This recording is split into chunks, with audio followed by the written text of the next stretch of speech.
प्राचीन ज्ञान चैनल के एक नया और फ्रेश जानकारी में आपका स्वागत है। मेरे प्यारे भक्तजनों और शिव अनुरागियों, आज के इस अत्यंत पावन और महत्वपूर्ण वीडियो में हम भगवान शिव की आराधना, उनके सबसे प्रिय महीने सावन और शिवलिंग पर जल अर्पण करने के उन रहस्यमयी और प्राचीन नियमों पर विस्तार से चर्चा करने वाले हैं, जिन्हें जानना हर शिव भक्त के लिए नितांत आवश्यक है। सावन का महीना शिव की भक्ति का एक ऐसा महासागर है जिसमें डूबकर हर भक्त अपने जीवन के सारे कष्ट और पाप धो लेना चाहता है। चारों दिशाएं शिव के रंग में रंग जाती हैं और हर तरफ केवल ओम नमः शिवाय का पावन स्वर गूंजता रहता है। लेकिन क्या आपने कभी यह विचार किया है कि जिस शिवलिंग पर हम अत्यंत श्रद्धा के साथ जल अर्पित करते हैं, उस जल को अर्पित करने का सही विधान क्या है? बहुत से भक्त अनजाने में कुछ ऐसी भयानक गलतियां कर बैठते हैं जिन्हें शिव पुराण और हमारे प्राचीन ग्रंथों में महापाप की संज्ञा दी गई है। आज हम इन्हीं महापापों के बारे में विस्तार से जानेंगे और साथ ही एक ऐसे प्राचीन अहंकारी राजा की कथा भी सुनेंगे जिसने सावन के महीने में इन्हीं नियमों का उल्लंघन किया, जिसके कारण उसे अपना पूरा राज्य और वैभव गंवाना पड़ा। और बाद में जब उसने सही विधि से पश्चाताप किया, तब जाकर उसका उद्धार हुआ। सावन मास और शिव पूजा का अलौकिक महत्व। सावन का महीना केवल एक साधारण महीना नहीं है, बल्कि यह वह कालखंड है जब प्रकृति स्वयं भगवान शिव का जलाभिषेक करती है। आकाश से गिरती बारिश की बूंदें इस बात का प्रतीक हैं कि संपूर्ण ब्रह्मांड उस आदि अनंत सत्ता को नमन कर रहा है। जब देवताओं और दानवों ने मिलकर समुद्र मंथन किया था, तो उस मंथन से कई रत्न निकले थे, लेकिन रत्नों से पहले एक अत्यंत भयंकर और विनाशकारी हलाहल विष निकला था। उस विष की गर्मी और ज्वाला इतनी प्रचंड थी कि संपूर्ण सृष्टि जलकर भस्म होने के कगार पर आ गई थी। देवता, दानव, यक्ष, गंधर्व सभी उस विष की ज्वाला से भयभीत होकर त्राही त्राही करने लगे। तब सृष्टि को बचाने के लिए देवों के देव महादेव ने उस हलाहल विष को अपने कंठ में धारण कर लिया। विष की उस भयंकर ज्वाला से महादेव का कंठ नीला पड़ गया और उन्हें नीलकंठ कहा जाने लगा। विष की प्रचंड गर्मी के कारण भगवान शिव के शरीर का ताप अत्यधिक बढ़ गया। उस ताप को शांत करने के लिए सभी देवी देवताओं ने उन पर शीतल जल, गंगा जल और दूध अर्पण करना आरंभ किया। तभी से शिवलिंग पर जल चढ़ाने की यह अत्यंत पवित्र परंपरा आरंभ हुई। सावन का महीना वही समय है जब शिव ने विष पान किया था, इसलिए इस महीने में शिव को जल अर्पण करने से वे अत्यंत प्रसन्न होते हैं और भक्त की हर मनोकामना पूर्ण करते हैं। शिवलिंग केवल एक पत्थर नहीं है, बल्कि यह संपूर्ण ब्रह्मांड का प्रतीक है। यह शिव और शक्ति के मिलन का प्रतीक है। यह उस निराकार परब्रह्म का साकार स्वरूप है जिससे यह पूरी सृष्टि उत्पन्न हुई है और अंत में इसी में समाहित हो जानी है। शिवलिंग पर जल चढ़ाते समय कभी न करें ये महापाप। शिव की पूजा अत्यंत सरल है। वे तो केवल एक लोटा जल से ही प्रसन्न हो जाते हैं, इसीलिए उन्हें भोलेनाथ कहा जाता है। परंतु उनकी पूजा के कुछ अत्यंत सूक्ष्म और कठोर नियम भी हैं, जिनका पालन न करने पर भक्त को पुण्य के स्थान पर भारी पाप का भागीदार बनना पड़ता है। अनजाने में की गई भूल को भगवान क्षमा कर सकते हैं, लेकिन जब कोई व्यक्ति अहंकार में या घोर लापरवाही में इन नियमों को तोड़ता है, तो उसे भयानक कष्टों का सामना करना पड़ता है। आइए जानते हैं उन महापापों के बारे में जिन्हें आपको सावन सोमवार या किसी भी दिन शिवलिंग पर जल चढ़ाते समय भूलकर भी नहीं करना चाहिए। खड़े होकर जल अर्पण करने का महापाप। आजकल की भागदौड़ भरी जिंदगी में लोग मंदिर जाते हैं और जल्दबाजी में खड़े खड़े ही शिवलिंग पर जल उड़ेल देते हैं। हमारे शिव पुराण में इसे अत्यंत अनुचित और पाप माना गया है। खड़े होकर जल चढ़ाने से जल तेजी से शिवलिंग पर गिरता है और उसके छींटे उड़कर भक्त के पैरों पर पड़ते हैं। शिवलिंग पर चढ़ा हुआ जल अत्यंत पवित्र हो जाता है। वह साक्षात गंगा जल के समान हो जाता है। जब वह पवित्र जल आपके पैरों में लगता है, तो यह भगवान शिव का घोर अपमान है। इसके अतिरिक्त खड़े होकर जल चढ़ाने से एक प्रकार का अहंकार झलकता है। शिव के समक्ष भक्त को हमेशा नतमस्तक और विनम्र होना चाहिए। इसलिए हमेशा आसन बिछाकर या अपने घुटनों के बल बैठकर अत्यंत विनम्र भाव से झुककर शिवलिंग पर जल अर्पित करना चाहिए। बैठने से आपके शरीर की ऊर्जा पृथ्वी के साथ जुड़ जाती है और आपका मन एकाग्र होता है। गलत दिशा में मुख करके जल चढ़ाने का दोष। अक्सर लोग मंदिर में जाते हैं और जिस भी दिशा में जगह मिलती है वहीं खड़े होकर जल चढ़ाने लगते हैं। यह एक बहुत बड़ी भूल है। शास्त्रों के अनुसार शिवलिंग पर जल चढ़ाते समय आपका मुख कभी भी पूर्व, पश्चिम या दक्षिण दिशा की ओर नहीं होना चाहिए। पूर्व दिशा भगवान शिव का मुख्य द्वार माना जाता है।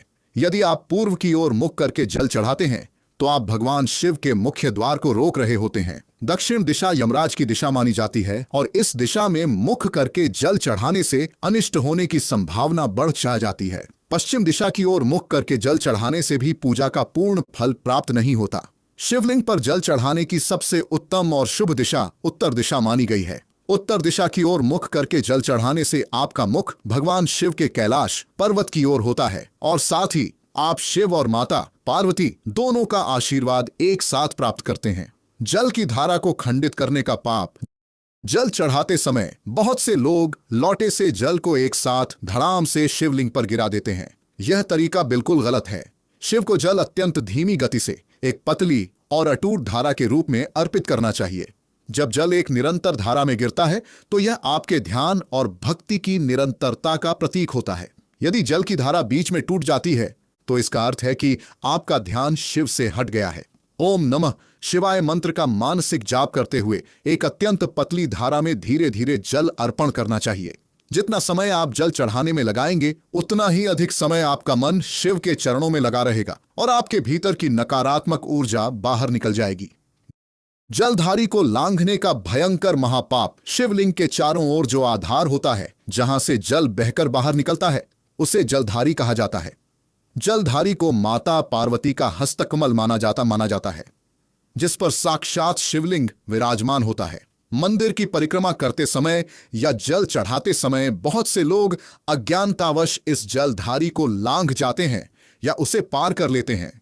शिव पुराण में इसे शिव और शक्ति के मिलन को लांघने के समान माना गया है जो एक घोर पाप है। जलधारी में अत्यंत तीव्र ऊर्जा का प्रवाह होता है। जब कोई व्यक्ति इसे लांघता है तो वह उस सकारात्मक ऊर्जा के चक्र को काट देता है जिसके परिणाम स्वरूप उसके जीवन में शारीरिक और मानसिक कष्ट उत्पन्न होने लगते हैं।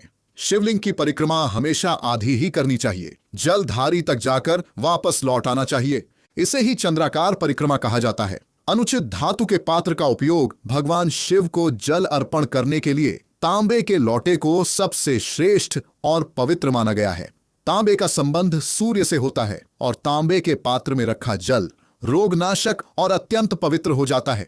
लेकिन अज्ञानतावश कई लोग लोहे, एल्यूमिनियम या किसी कृत्रिम धातु के पात्र में जल लेकर शिव को अर्पित करते हैं। लोहे का संबंध शनि से है और कृत्रिम धातुओं को पूजा के लिए अपवित्र माना गया है।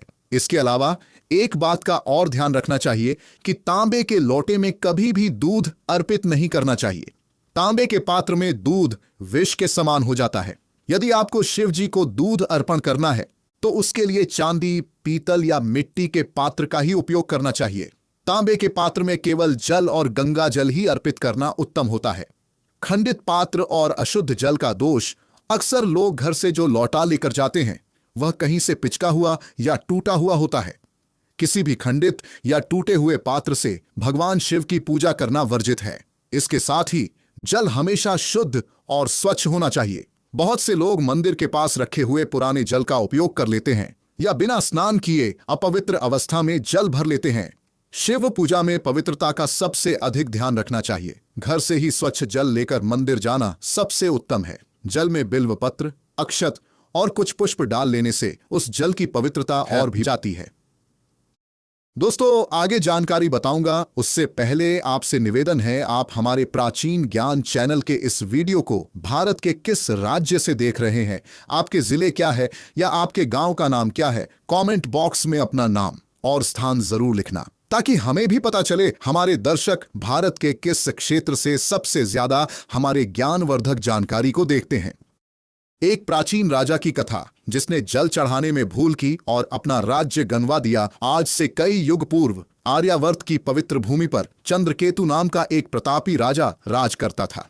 उसका राज्य अत्यंत विशाल और धन धान्य से परिपूर्ण था। राजा के खजाने मोतियों और स्वर्ण से भरे हुए थे।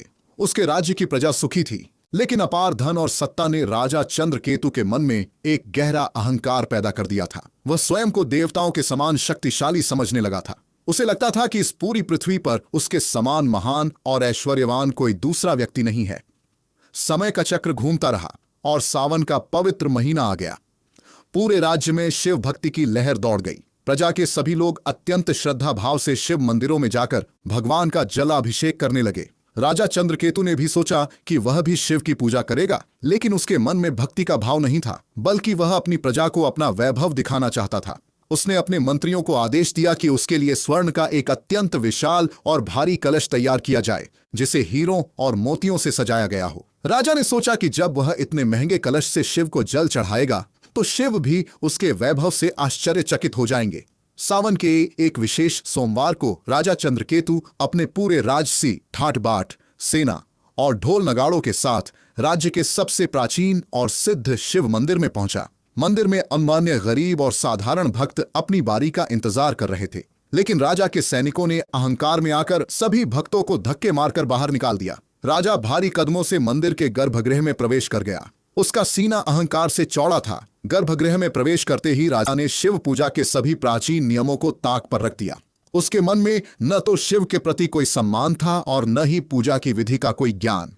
राजा बाजा अपने उसी राजसी वेशभूषा में सिर पर मुकुट धारण किए हुए अहंकार से तनकर खड़ा रहा।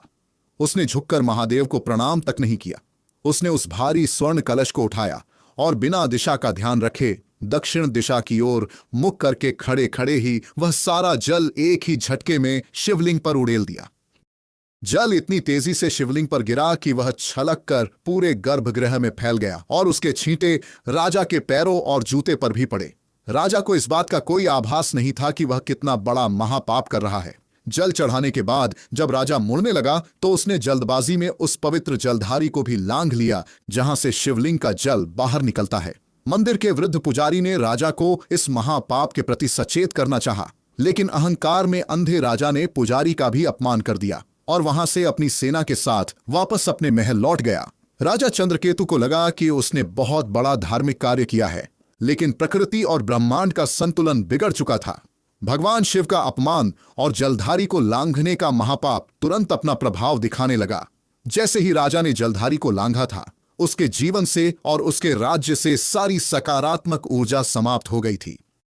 कुछ ही महीनों के भीतर राजा चंद्रकेतु के विशाल साम्राज्य पर विपत्तियों का पहाड़ टूट पड़ा। सबसे पहले उसके राज्य में भयंकर सूखा पड़ा। बारिश की एक बूंद तक नहीं गिरी। नदियां सूख गईं, खेत बंजर हो गए और प्रजा भूख से तड़पने लगी।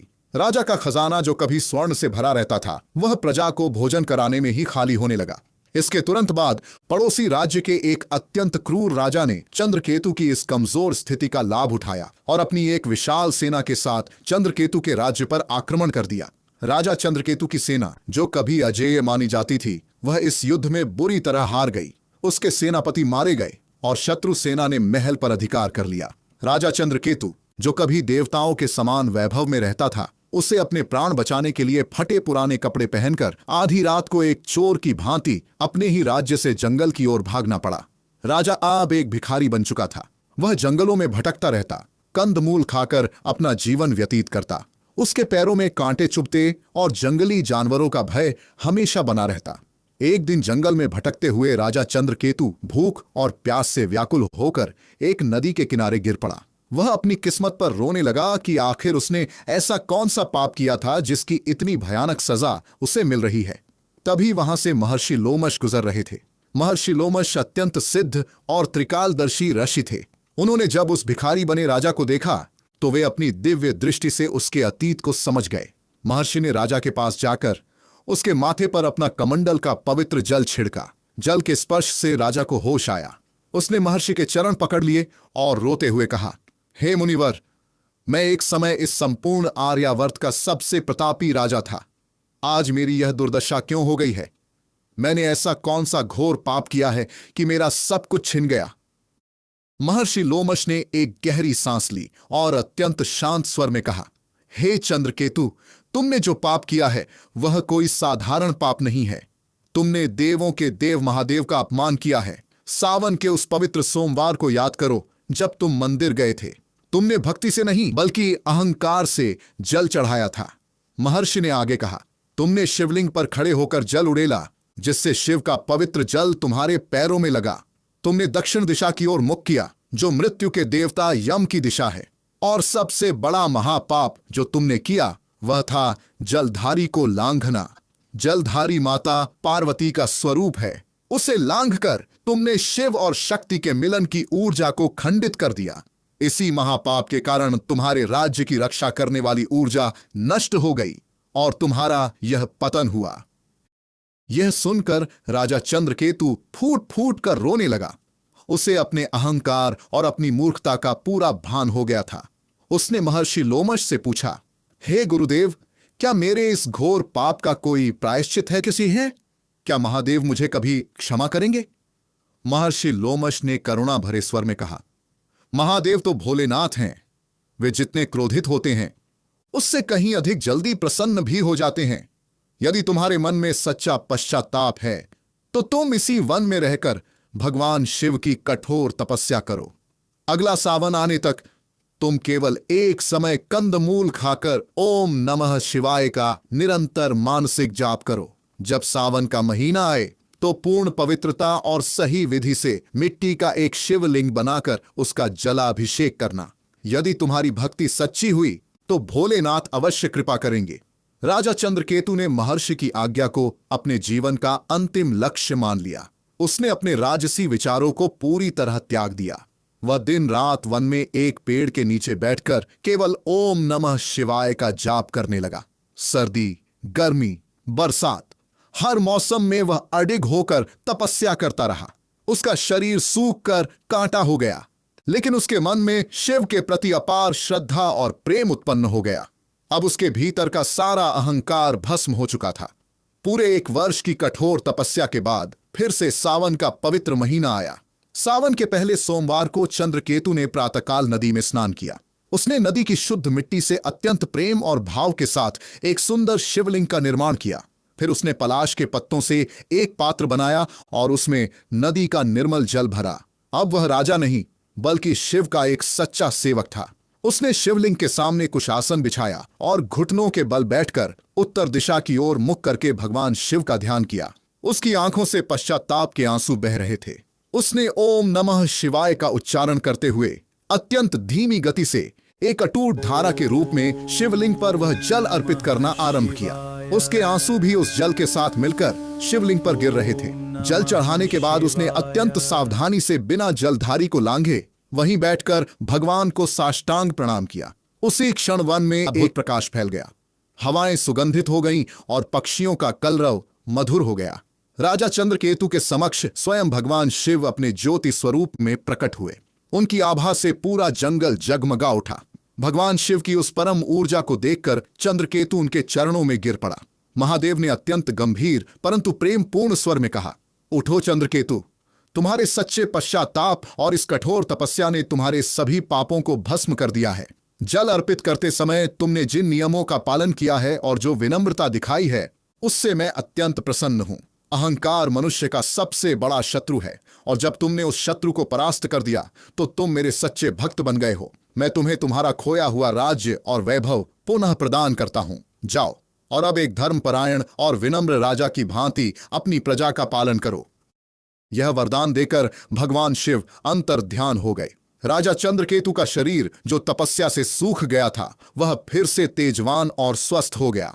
चमत्कारिक रूप से उसी दिन चंद्रकेतु के राज्य में शत्रु राजा की सेना में विद्रोह हो गया और वह शत्रु राजा मारा गया।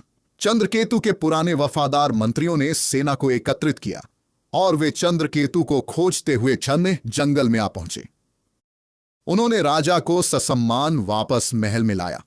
चंद्रकेतु फिर से सिंहासन पर विराजमान हुआ, लेकिन इस बार वह एक अहंकारी राजा नहीं बल्कि एक संत राजा था। उसने अपना पूरा जीवन प्रजा की भलाई और शिव की भक्ति में लगा दिया। उसने अपने राज्य के हर शिव मंदिर में पूजा के सही नियमों को लागू करवाया ताकि कोई भी भक्त अनजाने में भी वह महापाप न करे जो उसने किया था। उसके राज्य में फिर से सुख, शांति और समृद्धि लौट आई और वह अंत समय में शिवलोक को प्राप्त हुआ। इस प्राचीन और सत्य कथा से हमें यह बहुत बड़ी शिक्षा मिलती है कि भगवान की पूजा में दिखावा, अहंकार और जल्दबाजी का कोई स्थान नहीं है। हम जो भी कर्म करते हैं उसका फल हमें इसी जन्म में भोगना पड़ता है। शिवलिंग पर चढ़ाया गया एक लोटा जल भी यदि सही विधि, सही दिशा और पूर्ण श्रद्धा के साथ अर्पित किया जाए तो वह जीवन के बड़े से बड़े कष्ट को दूर कर सकता है और रंग को भी राजा बना सकता है। लेकिन यदि वही जल अहंकार में और नियमों को तोड़कर चढ़ाया जाए तो वह राजा को भी भिखारी बना सकता है। सावन के इस परम पवित्र महीने में जब भी आप शिवालय जाएं, तो इन बातों का विशेष ध्यान रखें। अपना मुख हमेशा उत्तर दिशा की ओर रखें। तांबे के साफ और शुद्ध लौटे का उपयोग करें। खड़े होकर कभी जल न चढ़ाएं, हमेशा आसन पर बैठकर ही जल अर्पित करें। जल की धारा को कभी टूटने न दें और सबसे महत्वपूर्ण बात, कभी भी भूलकर जलधारी को न लांघें। यदि आप इन नियमों का पालन करते हुए भगवान शिव की आराधना करेंगे, तो वे भोलेनाथ आपकी हर मनोकामना अवश्य पूर्ण करेंगे और आपके जीवन में सुख, शांति और समृद्धि का वास होगा। भगवान शिव तो भाव के भूखे हैं। यदि आपका भाव सच्चा है तो वे आपके जीवन की हर बाधा को दूर कर देंगे। दोस्तों, इस वीडियो को आगे शेयर करना न भूलना। आपके एक शेयर किसी की जिंदगी को बचा सकता है। धन्यवाद।